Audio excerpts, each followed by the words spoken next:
The Story of Civilization, Volume 3, Caesar and Christ, Part 1, by Will Durant. Continued, Cassette 9, Side 2. Equipped with these administrative organs, he set himself an ambitious program of construction and reform. He improved the procedure of the courts, decreed penalties for the law's delays, sat patiently as judge many hours every week, and forbade the application of torture to any citizen. To prevent the floods that endangered Rome all the more frequently as the Apennines were being denuded of timber, he had an additional channel dug for the lower course of the Tiber. To expedite the import of grain, he had a new harbor, Portus, built near Ostia, with commodious warehouses and docks, 2 great moles to break the fury of the sea, and a channel connecting the harbor with the Tiber above the river's silted mouth. He finished the Claudian aqueduct begun by Caligula and constructed another, the Annio Novus, both immense works and notable for the beauty of their lofty arches. Observing that the lands of the Martians were periodically swamped by the overflow of Lake Fucinus, he provided state funds for the labor of 30,000 men during 11 years, digging a 3-mile tunnel from the lake through a mountain to the river Cirrus. Before releasing the waters of the lake, he staged on it a sham naval battle between 2 fleets manned by 19,000 condemned criminals, before spectators gathered from all Italy upon the slopes of the surrounding hills.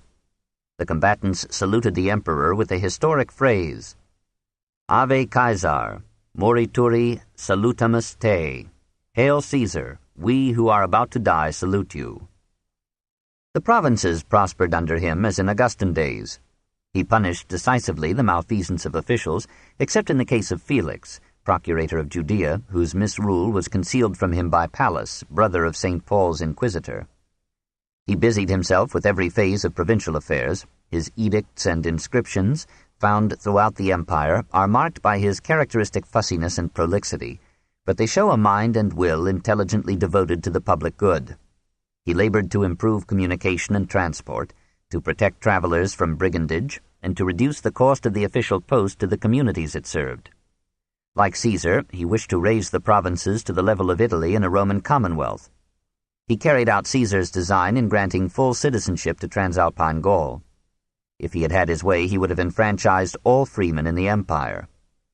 A bronze tablet unearthed at Lyon in 1524 has preserved for us part of the rambling speech in which he persuaded the Senate to admit to its membership and to imperial office those Gauls who held the Roman franchise. Meanwhile, he did not allow the army to deteriorate or the frontiers to be infringed.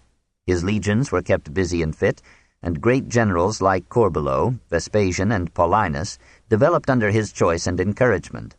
Again deciding to complete Caesar's plans, he invaded Britain in 43, conquered it, and was back in Rome within 6 months of setting out. In the triumph accorded him, he violated precedent by pardoning the captured British king, Caractacus. The people of Rome laughed at their strange emperor, but loved him, and when, on one of his absences from the capital, a false rumor spread that he had been killed, so great a turmoil of sorrow swept the city that the Senate had to issue official assurances that Claudius was safe and would soon be in Rome. From that great height he fell because he had built a government too complex for his personal supervision, and because his amiable spirit was too easily deceived by his freedmen and his family. The bureaucracy had improved administration, and had made 1,000 new openings for corruption. Narcissus and Pallas were excellent executives who considered their salaries unequal to their merits. To make up the difference, they sold offices, extorted bribes by threats, and brought charges against men whose estates they wished to confiscate. They ended by being the richest individuals in all antiquity. Narcissus had 400 million sesterces, or $60 million. Pallas was miserable because he had only 300 million. When Claudius complained of a deficit in the imperial treasury, Roman wags remarked that he would have enough and to spare if he would take his 2 freedmen into partnership.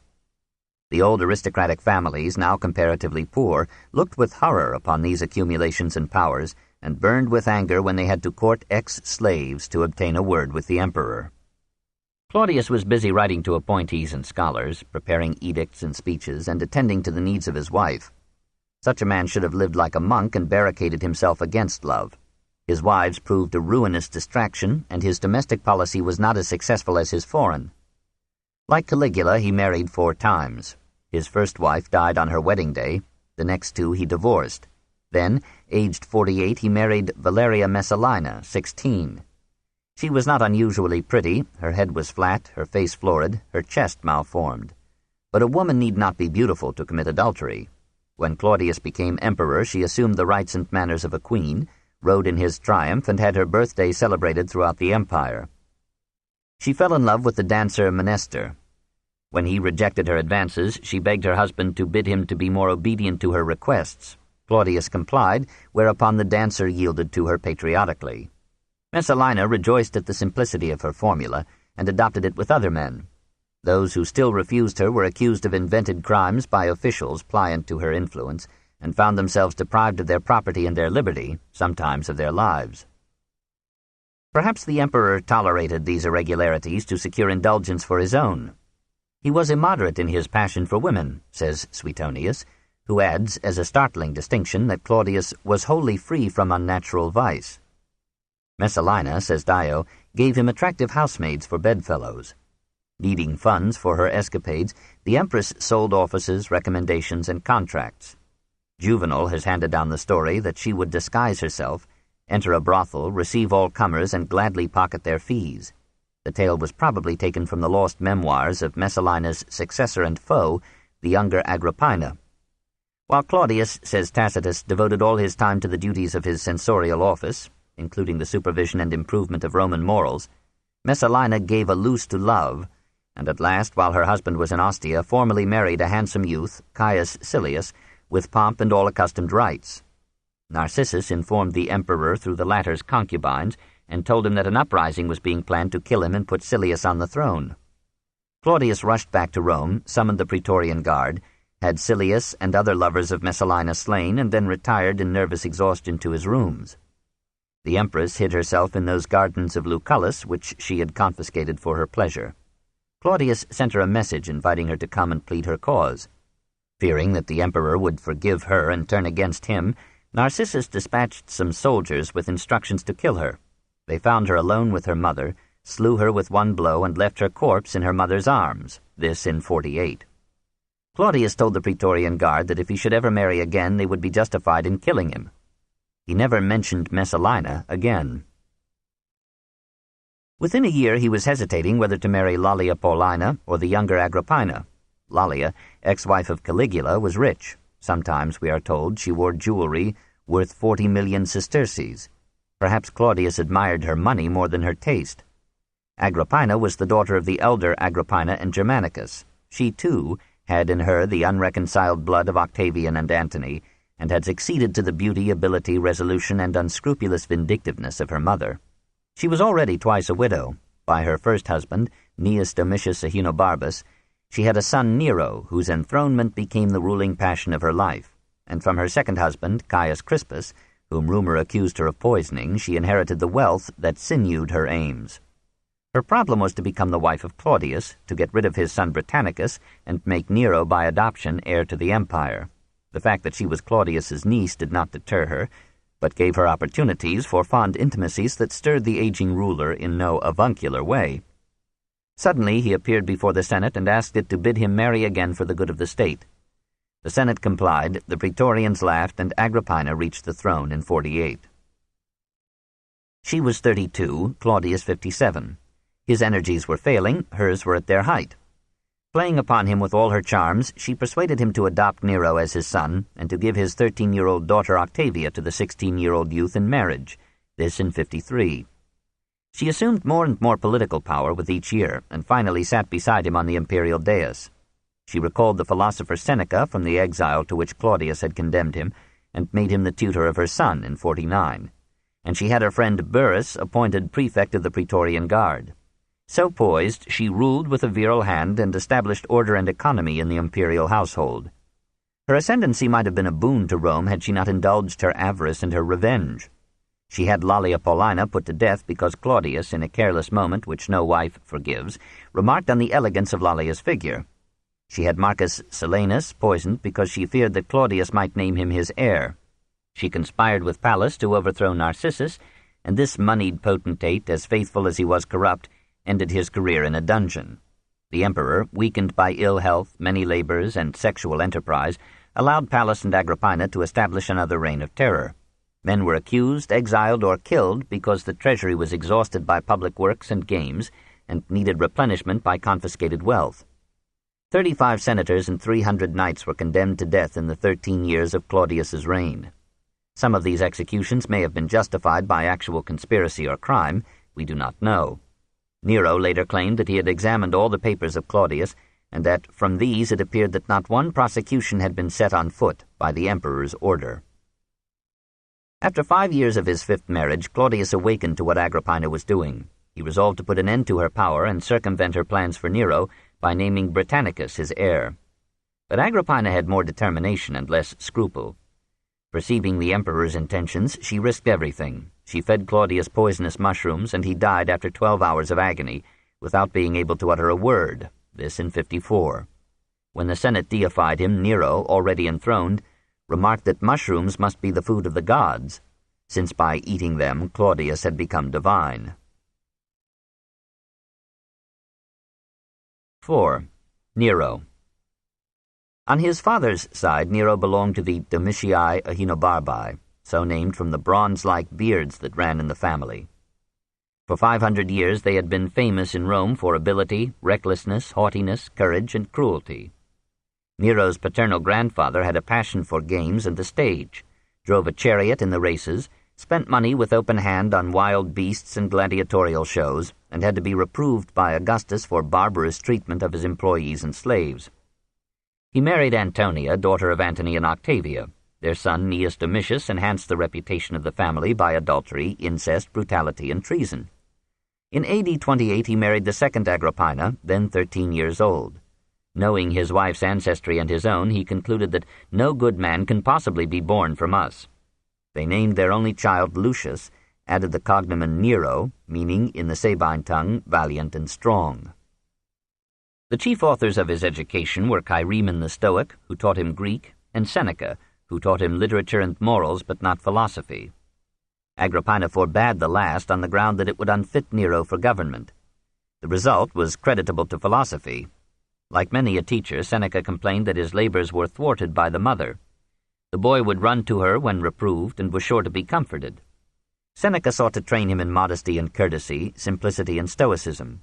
If he could not retail to him the doctrines and disputes of the philosophers, he could at least dedicate to him the eloquent philosophical treatises that he was composing, and hope that someday his pupil might read them. The young prince was a good student, wrote forgivable poetry, and addressed the Senate in the graceful manner of his master. When Claudius died, Agrippina had no great difficulty in securing the confirmation of her son on the throne, especially since her friend Burrus brought to him the full support of the guard. Nero rewarded the soldiers with a donative, and gave 400 sesterces to every citizen. He pronounced over his predecessor a eulogy composed by the same Seneca who would soon publish, anonymously, a pitiless satire, Apokalosyntosis, or pumpkinification, on the late emperor's ejection from Olympus. Nero made the usual obeisance to the Senate, modestly excused his youth, and announced that of the powers heretofore taken by the prince he would keep only the command of the armies, a highly practical choice for the pupil of a philosopher. The promise was probably sincere, since Nero kept it faithfully for 5 years. That quinquennium Neronis, which Trajan later accounted the best period in the history of the imperial government. When the Senate proposed that statues of gold and silver should be raised in his honor, the 17-year-old emperor rejected the offer. When 2 men were indicted for favoring Britannicus, he had the accusations withdrawn. And in a speech to the Senate he pledged himself to observe throughout his reign that virtue of mercy which Seneca was then extolling in an essay, De Clementia. Asked to sign a death warrant for a condemned criminal, he sighed, "Would that I had never learned to write." He abolished or reduced oppressive taxes, and gave annuities to distinguished but impoverished senators. Recognizing his immaturity, he allowed Agrippina to administer his affairs. She received embassies, and had her image engraved beside his own on the imperial coins. Alarmed by this matriarchate, Seneca and Burrus conspired by playing upon Nero's pride to win from her the administration of his powers. The infuriated mother announced that Britannicus was the true heir to the throne, and threatened to unmake her son as decisively as she had made him. Nero countered by having Britannicus poisoned. Agrippina retired to her villas and wrote her memoirs as a last vindictive stroke, blackening all the enemies of herself and her mother, and providing Tacitus and Suetonius with that museum of horrors from which they drew the darker colors for their portraits of Tiberius, Claudius, and Nero. Under the guidance of the philosopher premier, and on the impetus of the administrative organization already devised, the empire prospered within and without. The frontiers were well guarded, the Black Sea was cleared of pirates, Corbulo brought Armenia back under Rome's protectorate, and Parthia signed a peace that endured for 50 years.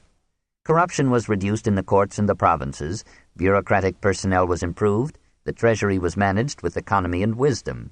Probably at Seneca's suggestion, Nero made the far-reaching proposal to abolish all indirect taxes, especially the customs duties collected at frontiers and ports, and so established free trade throughout the empire. The measure was defeated in the Senate through the influence of the tax-gathering corporations, a defeat which indicates that the Principate was still recognizing its constitutional limits. To divert Nero from interference with state affairs, Seneca and Burrus allowed him to indulge his sensuality unrestrained. At a time when vice had charms for all orders of men, says Tacitus, it was not expected that the sovereign should lead a life of austerity and self-denial. Nor could religious belief encourage Nero to morality. A smattering of philosophy had liberated his intellect without maturing his judgment. He despised all cults, says Suetonius, and voided his bladder upon an image of the goddess whom he most respected, Cybele. His instincts inclined him to excessive eating, exotic desires, extravagant banquets where the flowers alone cost 4 million sesterces.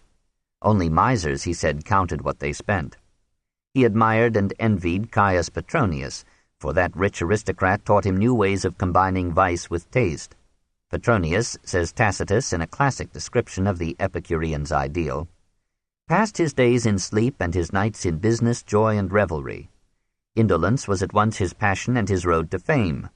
What others did by vigor and industry, he accomplished by his love of pleasure and luxurious ease. Unlike the men who profess to understand social enjoyment and ruin their fortunes, he led a life of expense without profusion, an epicure yet not a prodigal, addicted to his appetites but with refinement and judgment, an educated and elegant voluptuary. Gay and airy in his conversation, he charmed by a certain graceful negligence, the more engaging as it flowed from the natural frankness of his disposition. With all his delicacy and careless ease, he showed, when he was governor of Bithynia, and again when consul, that vigor of mind and softness of manners may unite in the same person. From his public offices he returned to his usual gratifications, fond of vice or of pleasures that bordered on it. Cherished by Nero and his companions, he was allowed to be the arbiter of taste and elegance. Without his sanction nothing was exquisite, nothing delightful or rare. Nero was not subtle enough to achieve this artistic Epicureanism. He disguised himself and visited brothels. He roamed the streets and frequented taverns at night with the comrades of his mood, robbing shops, insulting women, practicing lewdness on boys, stripping those whom they encountered, striking, wounding, murdering. A senator who defended himself vigorously against the disguised emperor was soon afterward forced to kill himself. Seneca sought to divert the royal lust by condoning Nero's relations with an ex-slave, Claudia Acte. But Acte was too faithful to him to keep his affections. He soon exchanged her for a woman of superlative refinement in all the ways of love. Poppaea Sabina was of high family and great wealth. She had everything, says Tacitus, except an honest mind.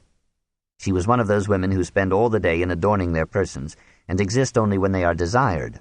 Her husband, Salvius Otho, boasted of her beauty to Nero. The emperor at once commissioned him to govern Lusitania, now Portugal, and laid siege to Poppaea. She refused to be his mistress, but agreed to be his wife if he would divorce Octavia. Octavia had borne the transgressions of Nero silently, and had preserved her own modesty and chastity amid the stream of sexual license in which she had been forced to live from her birth. It is to the honor of Agrippina that she lost her life in defending Octavia against Poppaea. She used every plea against the proposed divorce, even, says Tacitus, to offering her own charms to her son. Poppaea fought back with hers and won.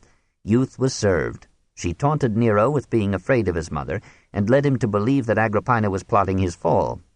Finally, in the madness of his infatuation, he consented to kill the woman who had borne him and given him half the world. He thought of poisoning her, but she had guarded against this by the habitual use of antidotes. He tried to have her drowned, but she swam to safety from the shipwreck he had arranged. His men pursued her to her villa. When they seized her, she bared her body and said, "Plunge your sword into my womb." It took many blows to kill her. The emperor, viewing the uncovered corpse, remarked, "I did not know I had so beautiful a mother." Seneca, it is said, had no share in the plot, but the saddest lines in the history of philosophy tell how he penned the letter in which Nero explained to the Senate how Agrippina had plotted against the prince and, being detected, had killed herself. The Senate gracefully accepted the explanation, came in a body to greet Nero returning to Rome, and offered thanks to the gods for having kept him safe. It is hard to believe that this Matricide was a youth of 22 with a passion for poetry, music, art, drama, and athletic games. He admired the Greeks for their varied contests of physical and artistic ability, and sought to introduce like competitions to Rome.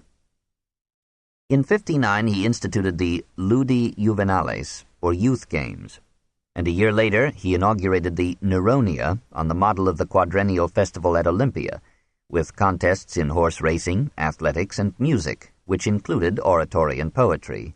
He built an amphitheater, a gymnasium, and a magnificent public bath. He practiced gymnastics with skill, became an enthusiastic charioteer, and finally decided to compete in the games. To his Phil-Hellenic mind, this seemed not only proper, but in the best tradition of Greek antiquity. Seneca thought it ridiculous and tried to confine the imperial exhibitions to a private stadium. Nero overruled him and invited the public to witness his performance. It came, and applauded lustily. But what this uninhibited satyr really wanted was to be a great artist. Having every power, he longed also for every accomplishment. It is to his credit that he applied himself with painstaking seriousness to engraving, painting, sculpture, music, and poetry. To improve his singing, he used to lie upon his back with a leaden plate upon his chest, purge himself by a syringe or by vomiting, and deny himself fruits and all foods injurious to the voice. On certain days, for the same purpose, he ate nothing but garlic and olive oil. One evening he summoned the foremost senators to his palace, showed them a new water organ, and lectured to them on its theory and construction. He was so fascinated by the music which Terpnos drew from the harp that he spent entire nights with him in practicing on that instrument. He gathered artists and poets about him, competed with them in his palace, compared his paintings with theirs, listened to their poetry, and read his own. He was deceived by their praise, and when an astrologer predicted that he would lose his throne, he replied cheerfully that he would then make a living by his art, at Rome, in 65. In these recitals he sang poems apparently composed by himself. Some fragments have survived and show a moderate talent. Suetonius claims to have seen the royal manuscripts with text and corrections in Nero's hand. Besides many lyrics, he wrote a long epic on Troy, with Paris as hero, and began a still longer one on Rome. To complete his versatility, he came upon the boards as an actor, playing the roles of Oedipus, Heracles, Alcmaeon, even the matricide Orestes. The populace was delighted to have an emperor entertain it and kneel on the stage, as custom required, to ask for its applause. It took up the songs that Nero sang and repeated them in the taverns and the streets. His enthusiasm for music spread through all ranks. His popularity, instead of waning, grew. The Senate was more horrified by these displays than by all the gossip of sexual license and perversion that ran about the palace.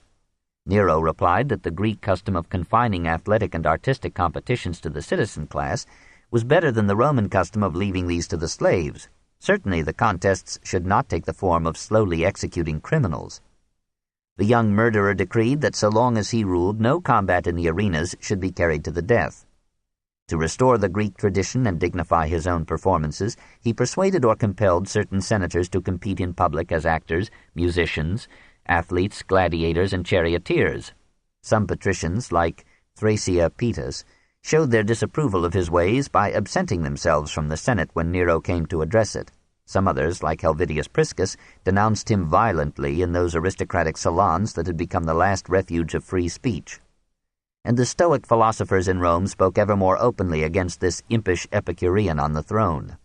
Plots were laid to depose him. His spies discovered them, and like his predecessors he countered with a reign of terror. The law of Maiestas was revived in 62, and accusations were brought against men whose opposition or wealth made their deaths culturally or financially desirable. For Nero, like Caligula, had now exhausted the treasury with his extravagance, his gifts, and his games. He announced his intention to confiscate completely the estates of citizens whose wills left insufficient sums to the emperor. He stripped many temples of their votive offerings and melted down their images of silver or gold. When Seneca protested and privately criticized his conduct, worse, his poetry, Nero dismissed him from the court in 62, and the old philosopher spent the remaining 3 years of his life in the seclusion of his villas. Burrus had died some months before. Nero now surrounded himself with new aides, mostly of coarser strain. Tigellinus, urban prefect, became his chief adviser and smoothed the prince's path to every indulgence. In 62, Nero divorced and dismissed Octavia on the ground of barrenness, and 12 days later married Poppaea. The people protested mutely by throwing down the statues that Nero had raised to Poppaea and crowning those of Octavia with flowers. The angry Poppaea convinced her lover that Octavia was planning to remarry and that a revolution was being organized to replace him in power with Octavia's new mate. If we may follow Tacitus, Nero invited Anicetus, who had killed Agrippina, to confess adultery with Octavia and implicate her in a plot to overthrow the prince. Anicetus played his part as commanded, was banished to Sardinia, and lived out his life in ease and wealth. Octavia was exiled to Pandateria. There, a few days after her arrival, imperial agents came to murder her. She was still but 22 and could not believe that life must end so soon for one so guiltless. She pleaded with her slayers, saying that she was now only Nero's sister and could do him no harm.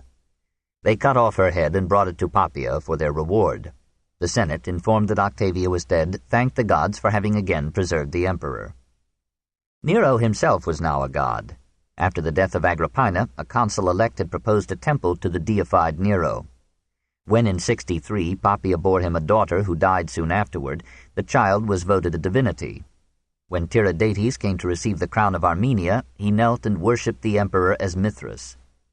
When Nero built his golden house, he prefaced it with a colossus 120 feet high, bearing the likeness of his head haloed with solar rays that identified him as Phoebus Apollo.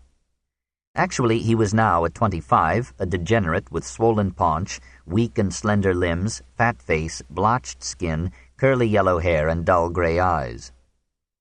As a god and an artist, he fretted over the flaws of the palaces he had inherited and planned to build his own. But the Palatine was crowded, and at its base were on one side the Circus Maximus, on another the Forum, and on the others slums. He mourned that Rome had grown so haphazardly instead of being scientifically designed like Alexandria or Antioch.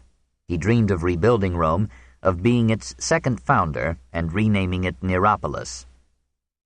On July 18th, 64, a fire broke out in the Circus Maximus, spread rapidly, burned for 9 days, and razed 2/3 of the city. Nero was at Antium when the conflagration started. He hurried to Rome and arrived in time to see the Palatine palaces consumed. The Domus Transitoria, which he had just built to connect his palace with the gardens of Messinus, was one of the first structures to fall.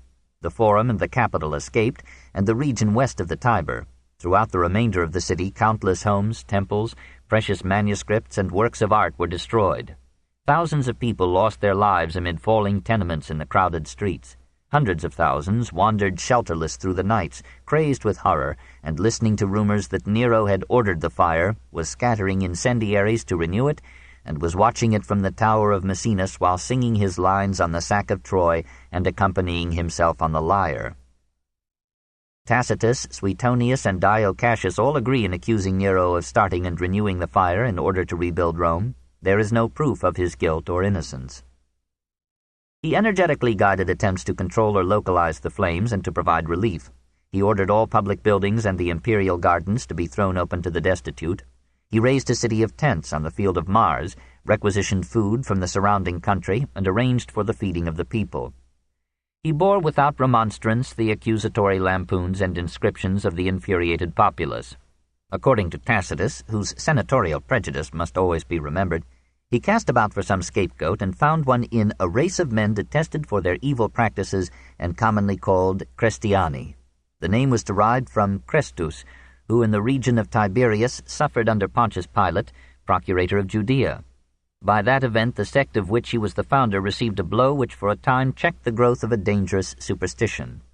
But it revived soon after and spread with recruited vigor not only in Judea, but even in the city of Rome, the common sink into which everything infamous and abominable flows like a torrent from all quarters of the world.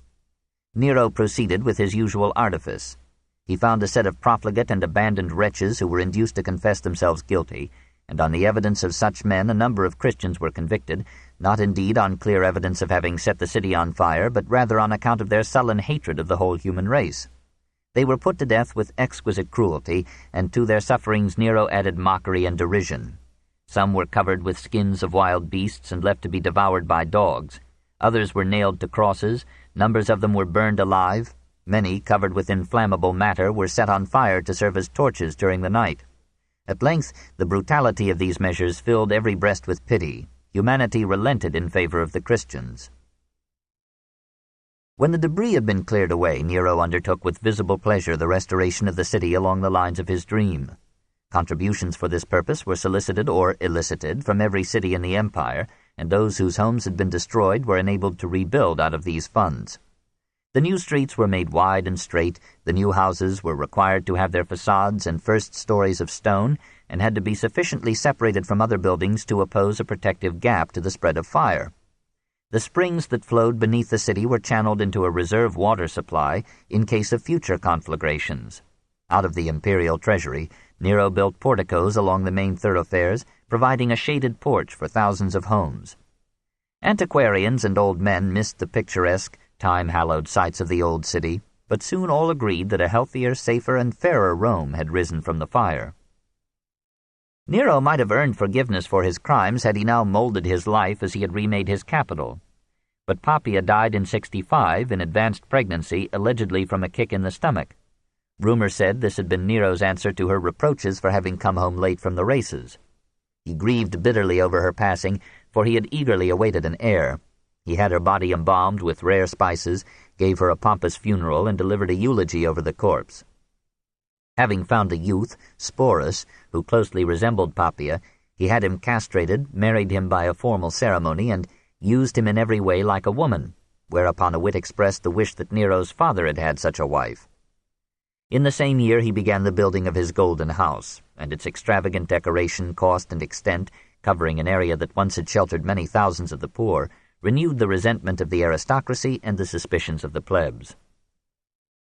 Suddenly Nero's spies brought him word of a widespread conspiracy to put Calpurnius Piso on the throne in 65.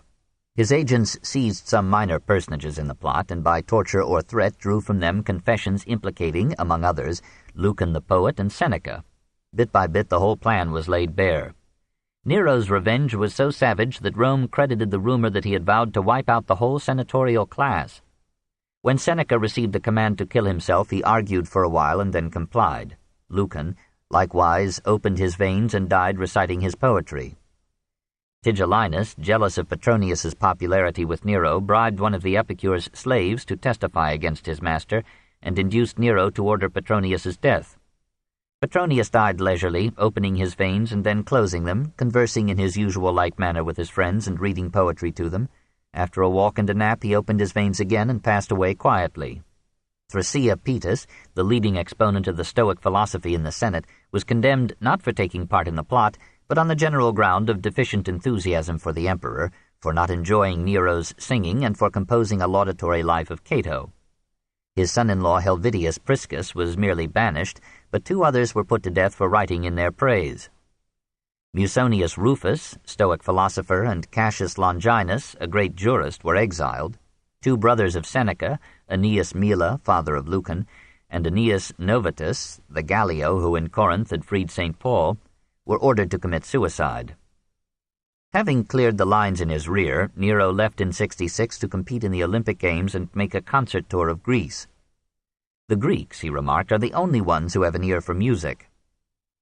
At Olympia, he drove a quadriga in the races, was thrown from the car and was nearly crushed to death. Restored to his chariot, he continued the contest for a while but gave up before the end of the course.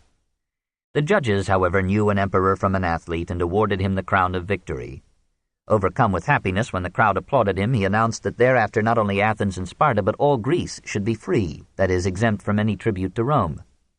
The Greek cities accommodated him by running the Olympian, Pythian, Nemean, and Isthmian games in 1 year. He responded by taking part in all of them as singer, harpist, actor, or athlete.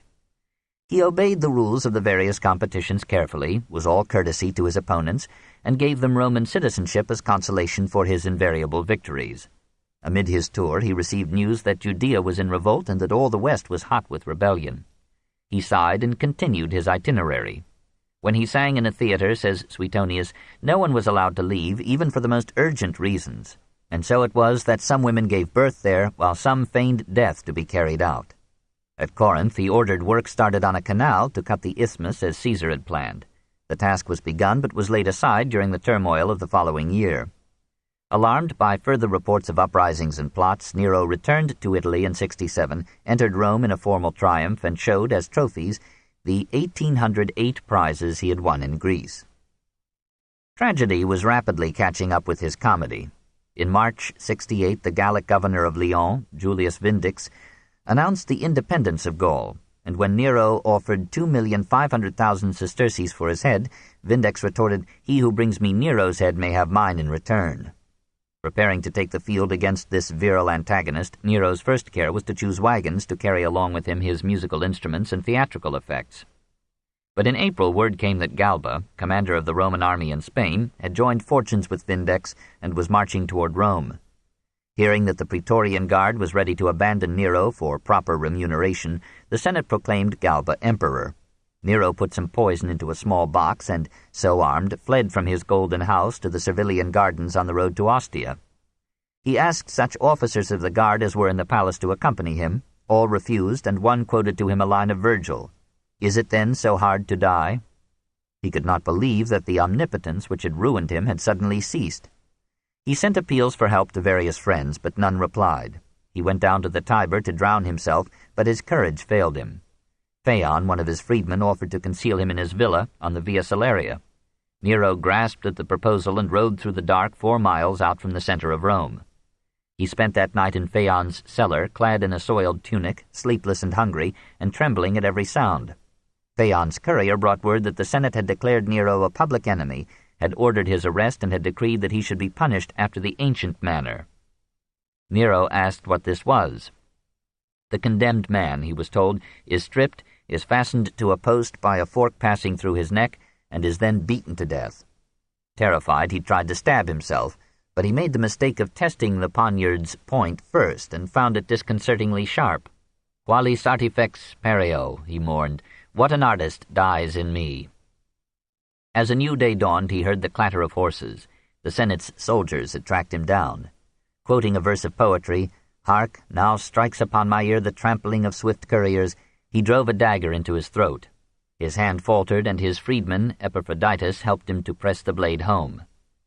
He had begged his companions to keep his corpse from being mutilated, and Galba's agents granted the wish. His old nurses and Acte, his former mistress, buried him in the vaults of the Domitii in 68. Many of the populace rejoiced at his death and ran about Rome with liberty caps on their heads. But many more mourned him, for he had been as generous to the poor as he had been recklessly cruel to the great. They lent eager hearing to the rumor that he was not really dead but was fighting his way back to Rome, and when they had reconciled themselves to his passing, they came for many months to strew flowers before his tomb. 5. The 3 Emperors. Servius Sulpicius Galba reached Rome in June of 68. He was of noble birth, for he traced his lineage on his father's side to Jupiter, and on his mother's to Pasiphae, wife of Minos and the bull. In this year of his exaltation he was already bald, and his hands and feet were so crooked with gout that he could not wear a shoe or hold a book. He had the usual vices, normal and abnormal, but it was not these that made his reign so brief. What shocked army and populace were his economy of the public funds and his strict administration of justice. When he ruled that those who had received gifts or pensions from Nero must return 9/10 to the treasury, 1,000 new enemies arose, and Galba's days ran out. A bankrupt senator, Marcus Otho, announced that he would pay his debts only by becoming emperor. The guards declared for him, marched into the forum, and met Galba riding in a litter. Galba offered his neck unresisting to their swords. They cut off his head, his arms, his lips. One of them carried the head to Otho, but as he could not hold it well by the sparse and blood-wet hair, he thrust his thumb into the mouth. The Senate hastened to accept Otho, just as Roman armies in Germany and Egypt were hailing as emperors their respective generals, Aulus Vitellius and Titus Flavius Vespasianus. Vitellius invaded Italy with his hardy legions and swept away the weak resistance of the northern garrisons and the Praetorian Guard. Otho killed himself after a reign of 95 days, and Vitellius mounted the throne. It does not speak well for the Roman military system that so senile a man as Galba should have commanded in Spain, or so slothful and Epicurean as Vitellius in Germany. He was a gourmand who thought of the Principate chiefly as a feast and made a banquet of every meal. He governed in the intervals, and as these grew shorter he left state affairs to his freedman Asiaticus, who in 4 months became one of the richest men in Rome. When Vitellius learned that Vespasian's general Antonius was leading an army into Italy to dethrone him, he delegated his defense to subordinates and continued to feast. In October of 69, the troops of Antonius defeated the defenders of Vitellius at Cremona in one of the bloodiest battles of ancient times. They marched into Rome, where the remnants of Vitellius's legions fought bravely for him while he took refuge in his palace. The populace, says Tacitus, flocked in crowds to behold the conflict, as if a scene of carnage were no more than a public spectacle exhibited for their amusement. While the battle raged, some of them plundered shops and homes, and prostitutes plied their trade. The soldiers of Antonius triumphed, killed without quarter and pillaged without stint, and the mob, as ready as history to applaud the victors, helped them to ferret out their enemies. Vitellius, dragged from his concealment, was led half-naked through the city with a noose around his neck, was pelted with dung, was tortured without haste, and at last, in a moment of mercy, was slain, this in December 69. The corpse was drawn through the streets with a hook and flung into the Tiber. 6. Vespasian. What a relief to meet a man of sense, ability, and honor. This book is continued on Cassette 10, Side 1.